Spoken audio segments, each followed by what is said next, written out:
Sir कारण ये है कि जैसे आपने देखा होगा आज से 1.5 महीना पहले कम से कम जम्मू में जो पहली कोरोना की डेथ हुई पेशेंट की 12 मई को, सरकार उसमें पूरी तरह एक्सपोज हो गई क्योंकि सरकार ने बड़े बड़े दावे किए, कोरोना की जंग लड़ी है सरकार कोरोना की। तो हमने भी कहा ठीक है, क्योंकि इस माहौल में किसी किस्म की नेगेटिविटी फैलाने का हमारा कभी भी मकसद नहीं रहा। तो जब पहले ही डेथ में वो एक्सपोज हो गए तो उस वक्त हमें मजबूरन मैदान में आना पड़ा। मैंने 15 तारीख को एक जम्मू में प्रेस कॉन्फ्रेंस की।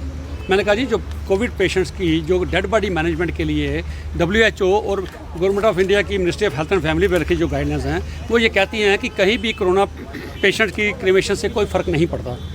तो मैंने सरकार से जो दरख्वास्त की थी, खासकर LG साहब से, चीफ सेक्रेटरी साहब से, कि आप ये लोगों को सेंसिटाइज करने के लिए जम्मू में बड़ी बड़ी होर्डिंग्स लगाएं, TV चैनलों में दें, प्रिंट मीडिया में दें, FM चैनल पे दें, भाई कोई भी किसी को भी कोई हक नहीं बनता किसी की क्रीमेशन को रोकने के लिए। तो लेकिन सरकार ने उसको कोई नहीं किया। उसके बाद 2 दिन के बाद मैंने LG साहब को एक यहाँ से अपने मेल की रिप्रेजेंटेशन बना के मैंने LG साहब को ये दरख्वास्त की कि जैसे हमारे प्रधानमंत्री जी मन की बात करते हैं और लोगों को एड्रेस करते हैं नेशन को, आप भी अपनी एक स्पीच में लोगों को JNK की ड्यूटी के एड्रेस कर दीजिए। लोगों को ये कह दीजिए कि गाइडलाइंस कहती हैं कि कोरोना पेशेंट की डेथ से उसकी क्रीमेशन से कोई फ़र्क नहीं पड़ता, ताकि और आपके मुंह से निकले हुए एक एक अल्फाज लोगों के लिए बड़ा महत्व रखेंगे और लोगों का दिमाग में ये कम से कम डर खत्म होगा, ताकि आगे से जो क्रीमेशन है वो डिग्निफाइड तरीके से की जा सके।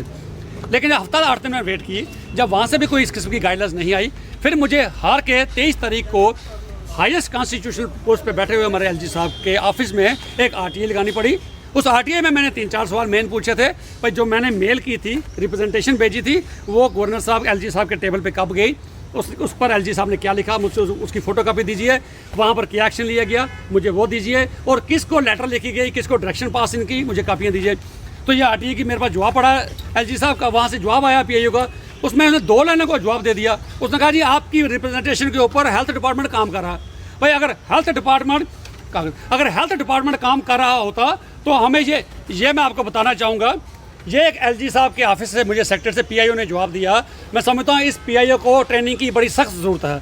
RTA कहती है कि जिस तरीके से सवाल पूछा जाए उसी तरीके से जवाब देना, लेकिन इसने मुझे कोई जवाब नहीं दिया।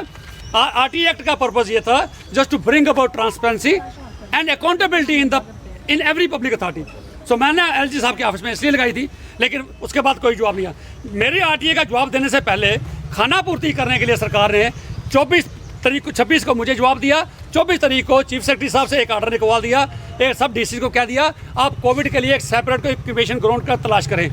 पर 3 महीने से कोरोना फैला हुआ है, मैं आज तक आप कहाँ सोए हो? आज तक आपने नहीं सोचा अगर 10,000 लोगों का आपने इंतजाम किया, बेड का इंतजाम किया, ये नहीं सोचा अगर खुदा ना करे 10,000 लोगों तक अगर कहीं ये पहुँचता है तो उस वक्त कितनी डेथ्स होंगी। अगर डेथ्स होंगी तो इनको क्या नालों में फेंकोगे और इनकी क्रीमेशन करने क्या पाकिस्तान ले जाओगे? इनको यहीं पर क्रीमेशन कर रही है ना। आप गाइडलाइंस क्यों नहीं बना सके? कितनी नालायकी है सरकार की, टोटल फेलियर है सरकार का। मैंने चीफ सेक्रेटरी साहब को लिखा मेल की, मैंने डिवीजनल कमिश्नर जम्मू को मेल की, मैं IAS अफसर डॉक्टर भूपिंदर कुमार नोडल अफसर हमारे प्रॉमिस के, उनको मैंने अपील की पर ये कीजिए, एश्योरेंस दी, लेकिन आज तक किसी ने किया। एक बार फिर मैं आज दरख्वास्त करता हूँ LG साहब से कि ये बड़ा सीरियस इशू है, आप सेपरेट आइडेंटिफाई क्यों करते हैं? तमिलनाडु सरकार के जो चीफ मिनिस्टर हैं वहाँ पर एक डेड बॉडी के साथ ऐसा किया, उन्होंने कॉग्निजेंस लिया, इमीडिएटली उन्होंने मीटिंग कन्वीन की, उन्होंने कहा एक ऑर्डिनेंस लाया जाए, जिस शख्स ने आगे से कोशिश कोई किसी की क्रिमेशन रोकेगा immediately put them behind the bars, और उसके लिए उन्होंने 3 साल के सजा का उसमें प्रावधान रखा कि उसको 3 साल के लिए उसको बुक कर दिया जाए। तो मैं सर अभी तक कोविड खत्म नहीं हुआ, कोविड चल रहा है और हॉस्पिटलों में जो सैनिटाइजेशन टनल थी वो बंद पड़ी है, उसके लिए आप क्या कहेंगे?